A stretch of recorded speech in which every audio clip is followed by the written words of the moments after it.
Jeff Van Drew es un legislador estadounidense, miembro del Partido Demócrata, que por estos días hace noticia. No por algún proyecto de ley, sino por su posición en el impeachment que afecta al presidente Donald Trump. Van Drew se encuentra entre los opositores más acérrimos al juicio político contra el mandatario. Este fin de semana confesó que está planeando cambiarse de partido y declararse republicano.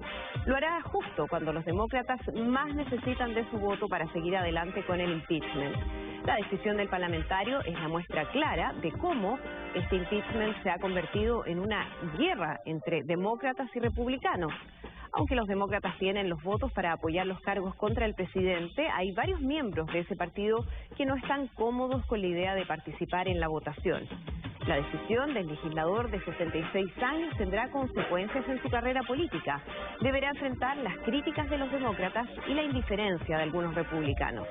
Jeff Van Drew se convierte así en una figura de importancia en medio de esta polémica por el juicio político en contra del presidente Donald Trump.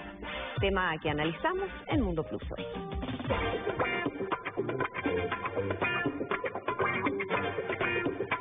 Bueno, evidentemente que hay un proceso que está en desarrollo. El caso de este congresista es uno de tantos, ¿no? En medio, digamos, de la polarización política que se vive en Estados Unidos. Estamos con la académica de la Universidad de Diego Portales, Beatriz Hernández, y el analista internacional de la Universidad Tecnológica Metropolitana, Máximo Quitral, nos acompañan como cada día miércoles. Mientras tanto, podríamos quizás ver lo que está pasando, ¿no? O lo que ha pasado durante la tarde, si es que tenemos acceso a lo que está ocurriendo en la Cámara de Representantes. Ha habido discusiones, cada congresista ha tenido la oportunidad de plantear cuáles son sus miradas y los lineamientos de esta acusación, entendiendo que la mayoría simple es fácilmente alcanzable por los demócratas para poder permitir que esta acusación continúe y pase finalmente al Senado. ¿Qué tan importante es lo que va a ocurrir hoy, básicamente? Bueno, claro, es la primera etapa la segunda en realidad del impeachment. Es una votación importante. Si se cae la votación no pasaría al Senado y hasta que llegó el juicio político. Pero a pesar, digamos, de que efectivamente se pueden perder algún voto demócrata, hay que tener en cuenta que los demócratas tienen mayoría en el Congreso. Tienen como 235 diputados y solamente se necesitan 216, 17 para tener una mayoría mínima, que es 50+1, en el Congreso para que el impeachment pase al Senado. Así que yo creo que en ese sentido, en general, la mayoría demócrata que está en el Congreso va a votar a favor de un impeachment. ¿Y de ahí al aterrizaje en el Senado pasa cuánto tiempo? ¿O en el Senado se comienza a desarrollar el juicio propiamente tal con la exposición? Claro, bueno, eso sería en enero, una vez que pase al Senado, pero el líder, digamos, del Partido Republicano en el Senado y el líder del Partido Demócrata en el Senado, entre ellos definen los tiempos, ¿ya? Los tiempos, por ejemplo, de las entrevistas a los testigos, de recabar la información. Entonces, en ese sentido, se espera que sea en enero. El problema es que los demócratas han intentado presentar nuevos testimonios y los republicanos no le han dejado, ¿no? Yo creo que, claro, eso es una mala imagen para los republicanos, porque si no tienes nada que ocultar, entonces por que nada teme. ¿No?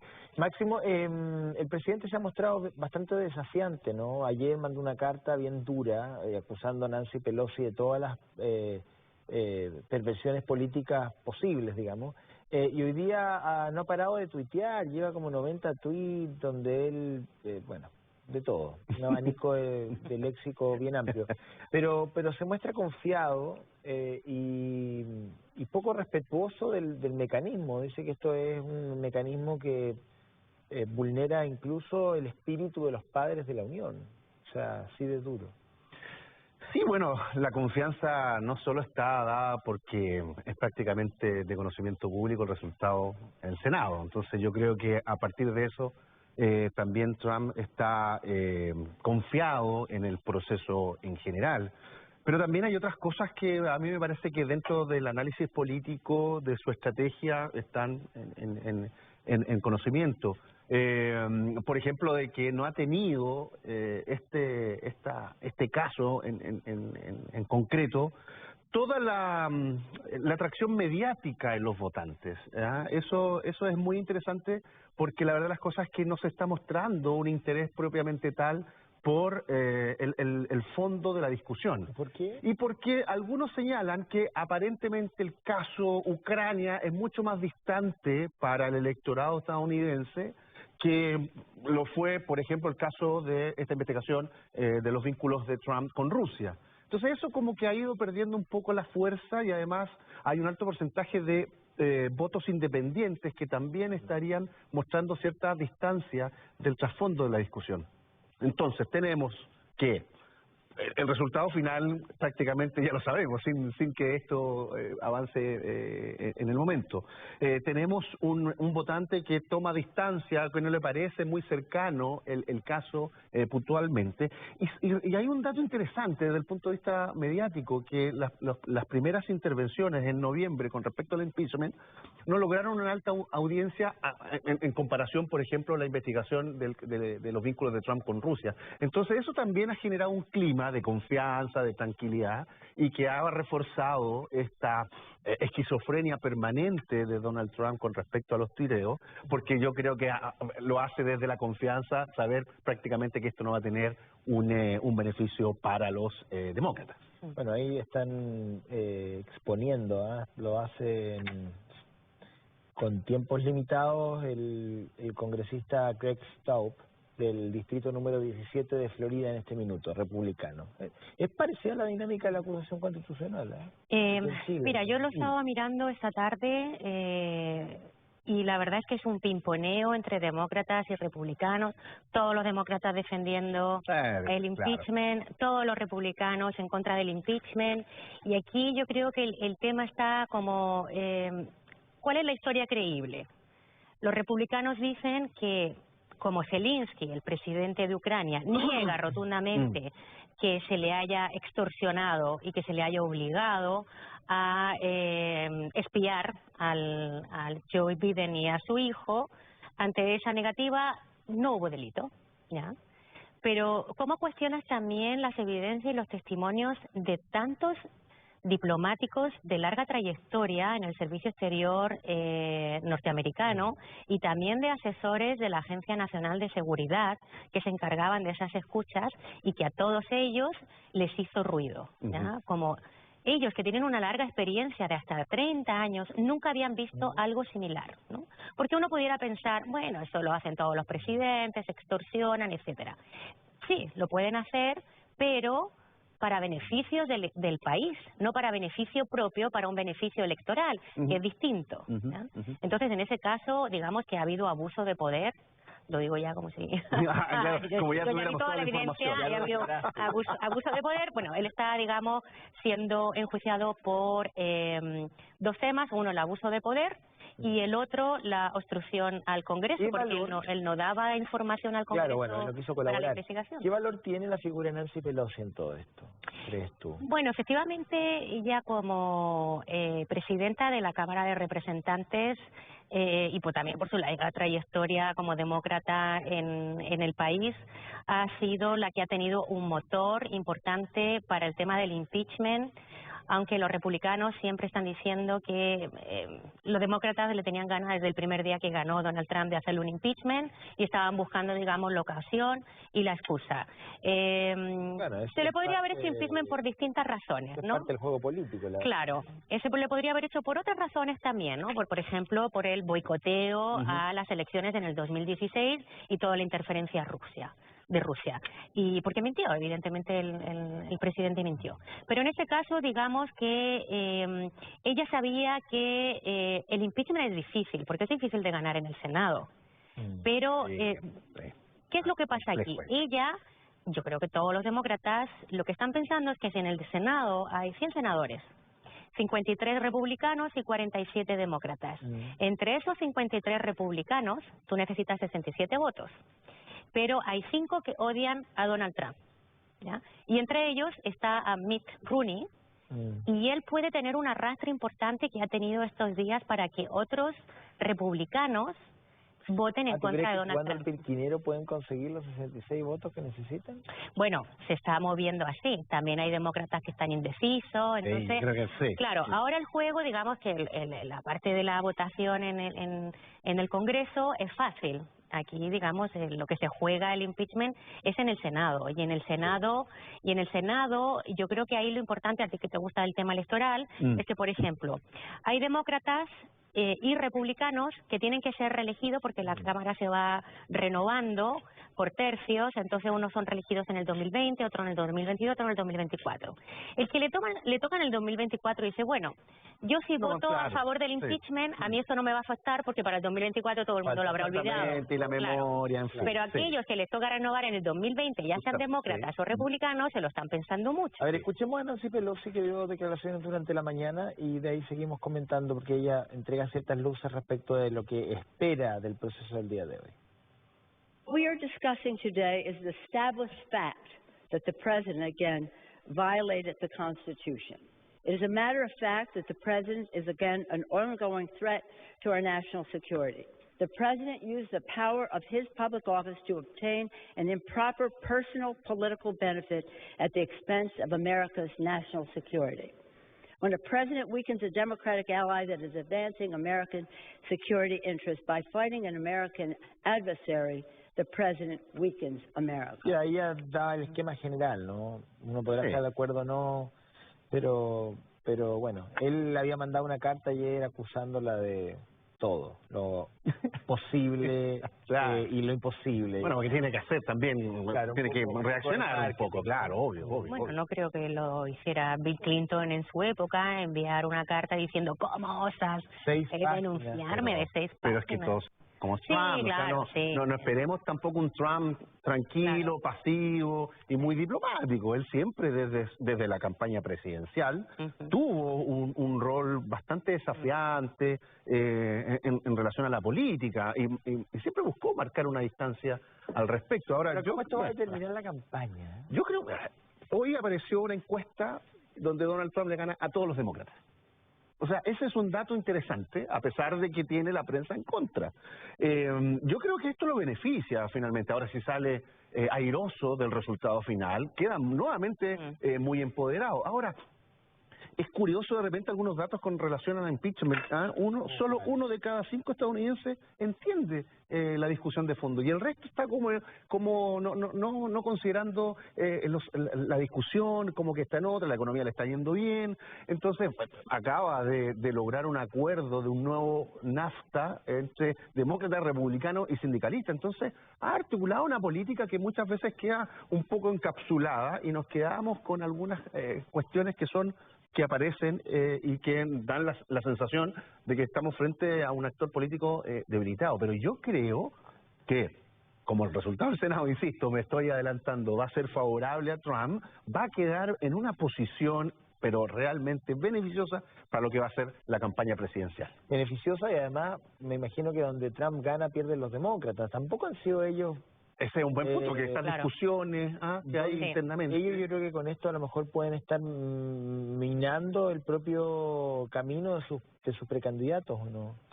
Bueno, eso muchos demócratas han dicho que es un riesgo que prefieren correr porque realmente para ellos es muy importante, ya sabes que los americanos son muy moralistas, claro. No solamente una defensa, digamos, de la Constitución, sino realmente de la moral y las buenas costumbres. O sea, realmente lo que ha hecho Donald Trump quizás no lo haya hecho nadie más. Yo lo que veo es que, claro, hay una diferencia muy grande entre el electorado de las ciudades, que ayer se estaban manifestando en 600 ciudades de Estados Unidos en favor del impeachment. Donald Trump nunca ganó en las grandes ciudades, nunca. Él tiene un electorado clave. Primero hay unos estados que son tradicionalmente rojos, que son republicanos, y otros que son tradicionalmente azules, demócratas.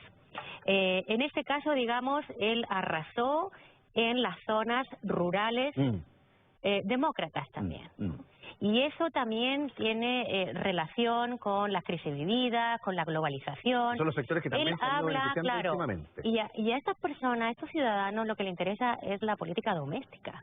no la internacional. Exacto. Entonces Ucrania no sabe ni dónde está en el mapa. Probablemente no tenga ni idea. La ayuda militar, ni etcétera. Entonces sí, tú, claro, como decía, efectivamente a lo mejor este tema, digamos, no ha sido tan relevante porque no lo entienden y no es el mismo caso el escándalo sexual, que también son muy moralistas los norteamericanos, con el caso de Bill Clinton. Entonces, ¿cómo vas a comparar el escándalo de Bill Clinton con una llamada de teléfono a Ucrania? Claro.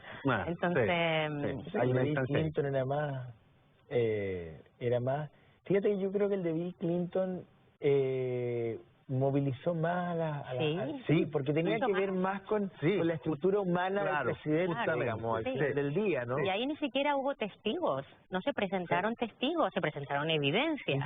Incluso Nixon, con un caso de espionaje interno, tú puedes decir, puede generar cierta como enganche popular, pero claro, un tema Ucrania supuestamente sobornó por un presupuesto militar, es algo que el ciudadano de Moa, Iowa o de cualquier ciudad de Kansas, la verdad es que no está dentro de sus y hay otro dato que dentro del impeachment que se como variable es que como que ya el ciudadano está tan acostumbrado al escándalo de Donald Trump que uno más es como que ya no tiene ningún tipo de interés y como que ya es más de lo mismo. Ahora, y eso juega a su favor. Sí, hay un tema que tiene que ver con, lo hablaba el otro día con unos amigos míos que vienen en Brooklyn y me decían, bueno, efectivamente no sabemos dónde está Ucrania y no nos interesa saber tampoco.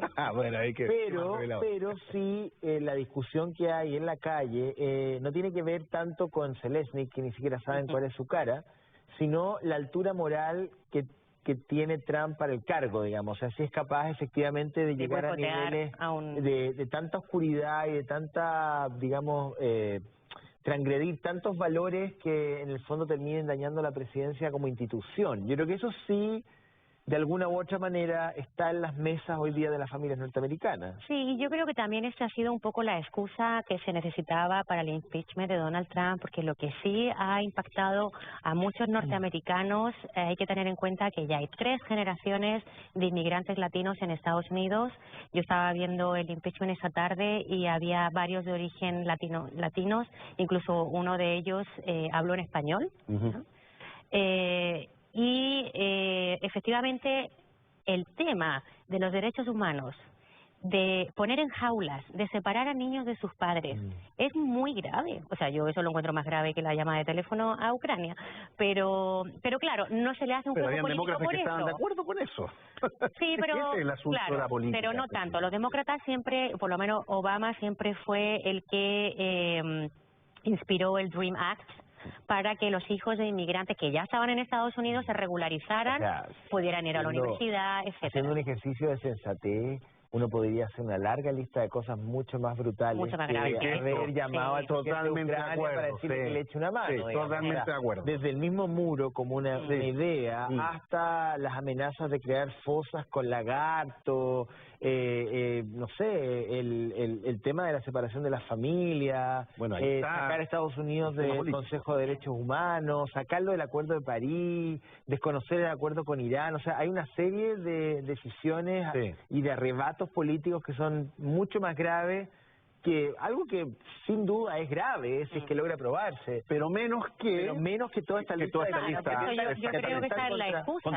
Es la excusa para sacar a un presidente. Finalmente la visión que tiene él de la dignidad del ciudadano. Claro. Pero yo creo que es la excusa para sacar a un presidente que no favorece la política exterior del país, ¿ya? Que ha tenido malas relaciones con México, malas relaciones con Canadá, se rieron totalmente de Donald Trump ¿te acuerdas? En la cumbre de la OTAN, o sea, realmente nadie le toma en serio. ¿Ya? No sé. Yo creo que sí, efectivamente lo toman en serio, profesora. Yo creo que ahí, mira, lo que ha logrado con China, yo creo que también ha tenido algunos aspectos de la política internacional que lo han empoderado y que han ubicado a Estados Unidos en una posición bastante privilegiada. Pero con China había mejores relaciones antes que ahora. Es que es interesante lo que dice José Antonio en términos de este gran listado, de que uno podría decir, bueno, aquí hay una serie de antecedentes que son mucho más profundos, mucho más sólidos para interpelar al presidente. Ahora, ¿por qué no se hizo? ¿Ah? Esa es una pregunta que hay que hacerse. Mira, acá hay ¿Qué había de juego ahí? Hay una infografía genial del New York Times donde es un recuadrito que se va cambiando, entonces van mostrando frases de congresistas, si están a contra, y como una frase que resume un poco su exposición. Entonces, por ejemplo, la investigación no tiene nada, digamos, de show político, dice un congresista. La evidencia no es clara, el impeachment, digamos, no es la raíz del problema, no sé. Puras como eslogan o parte, digamos, de las declaraciones de los congresistas, claro, algunos en contra y otros a favor, que hablan de la naturaleza también del impeachment o del juicio político, de la misma acusación constitucional que está contemplada en nuestra Constitución, ¿no? Y que uno tiende a pensar cuál es el real valor administrando responsabilidades, porque al final estos mecanismos parecen estar tan teñidos del sesgo político, que ¿cuál es el valor que tienen realmente? Mucho. O sea, efectivamente, cuando los padres fundadores hicieron ese sistema de check and balance, de equilibrio entre las tres instituciones, Poder Judicial, el Legislativo y el Ejecutivo, yo creo que no se dieron cuenta que efectivamente en algunos países la justicia puede también estar politizada, como ha sido en el caso de Bolivia, que dejó presentarse a Evo Morales a las elecciones.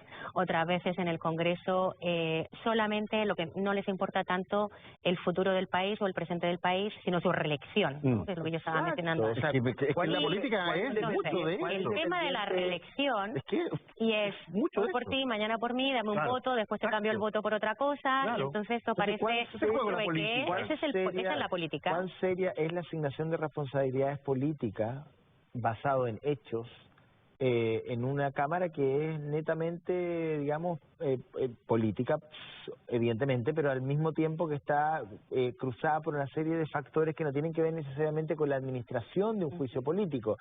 Y que tiene que ver con mayorías transitorias eventuales, es decir, un presidente como el señor Trump puede ser, ante lo que va a pasar en el Senado, inocente de este llamado con la mayoría de hoy, pero con la mayoría de mañana puede ser juzgado perfectamente, puede ser culpable, digamos, con los mismos antecedentes, con el mismo caso, la misma evidencia. El mecanismo mismo a mí me parece un poco complejo. Sí, lo que pasa es que, a ver, también está dentro de todo este contexto de elección, ¿cierto?, a la vuelta de la esquina, con un partido demócrata que yo, la verdad, las cosas que lo siento bastante desorientado, que no ha tenido el peso político para imponer una figura que pueda contrastar este avance muy violento que ha tenido Donald Trump en el concepto internacional y, por cierto, dentro de la política interna. Pero yo creo que esto más se utiliza como una plataforma, como una exposición, como instalarse como figuras políticas a futuro. Yo creo que hay una exposición bastante importante. Yo en eso me gusta más el modelo inglés, fíjate, donde si nos vamos todos. O sea, si el primer ministro, es que es verdad, porque en el fondo ahí también el mismo parlamento va a decidir en consecuencia. Es decir, si se aprueba un voto de censura contra el primer ministro, o sea, nos vamos todos para la casa. Entonces, pareciera que con esa consecuencia la piensan mejor, más que de poner al presidente de turno. O sea, si el presidente, en este caso el primer ministro, pierde el voto de confianza e incurre en una acción que le hace imposible sostener el gobierno, bueno, hay que disolver todo y comenzar de cero, que me parece sano para descomprimir el ambiente y no estar en esta lógica de cruce directo de frases. Bien, pues muchísimas gracias a los dos. Vamos a ver qué es lo que pasa, digamos, de aquí en los próximos días. Hay mucho que todavía hay que analizar. Estén muy bien, buenas noches.